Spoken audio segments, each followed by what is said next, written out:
નમસ્કાર મિત્રો, અમે આવી ગયા છીએ રાજકોટની મુલાકાતે અને રાજકોટમાં અમે આવ્યા હતા સૌરાષ્ટ્રની સ્પેશિયલ મગફળીનું નિરીક્ષણ કરવા માટે।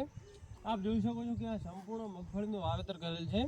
37 નંબર જે મગફળી આવે તેનું વાવેતર આપણને જોવા મળે છે અને ખૂબ જ સારી રીતે આ મગફળી અહીં વાવવામાં આવે છે, કારણ કે જે ઉત્તર ગુજરાતના ભાગો છે તેના કરતાં તદ્દન સિસ્ટમ અલગ જ હોય છે। કારણ કે જે મગફળી એક લાઇનમાં અને વચ્ચે જગ્યા છોડવામાં આવે છે, કારણ કે જે મગફળીના પાક છે તેને ન્યુટ્રિશન ભરપૂર મળી રહે અને જે મગફળીનો દાણો છે જે સંપૂર્ણ વિકાસ કરી શકે છે।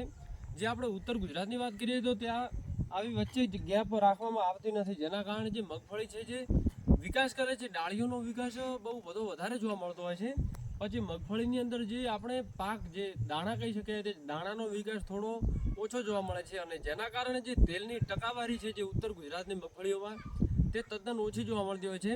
જેના મુકાબલે આ જે મગફળી સૌરાષ્ટ્રમાં જે દેશ અને દુનિયામાં પકવડાતી મગફળી પેદા કરે છે, જે ઉત્પાદનમાં સૌથી પહેલો નંબર છે।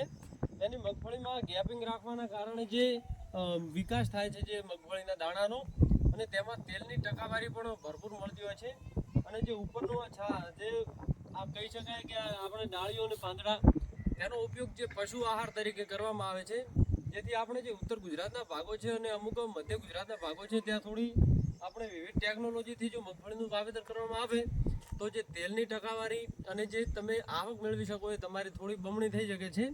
તો જો તમે પણ જો સાદી રીતે જો ખેતી કરતા હો તો એકવાર જે સૌરાષ્ટ્રની મુલાકાત અવશ્ય લેજો અને ખેડૂતોને પણ તમે ત્યાંના ખેડૂતોને પણ પૂછી લેજો કે તમે કઈ રીતે મગફળીનું વાવેતર કરો છો અને કેવું રહે છે આ મગફળીની અંદર। આ ગેપિંગવાળી જે મગફળી આપણે ઓળા તરીકે પણ અહીં ઓળખવામાં આવે છે કે ઓળાની સિસ્ટમમાં આપણે જે કપાસ વાવીએ છીએ કપાસની સિસ્ટમવાળી મગફળી અહીં વાવવામાં આવે છે।